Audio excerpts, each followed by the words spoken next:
Hi అండి.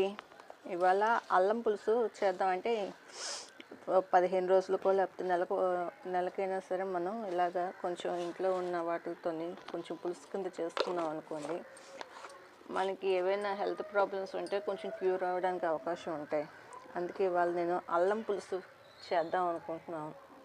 So దాంట్లోకి నేను అల్లాన్నేమో తొక్కతోనే ఉంచుకున్నాను. తొక్క తీయద్దు, అందులో కూడా ఉంటాయి. సో బాగా కడుక్కొని అల్లం ముక్కలు పెట్టుకున్నాను. జీలకర్ర వేసుకున్నాను. ఇదిగో వాము వేస్తున్నాను.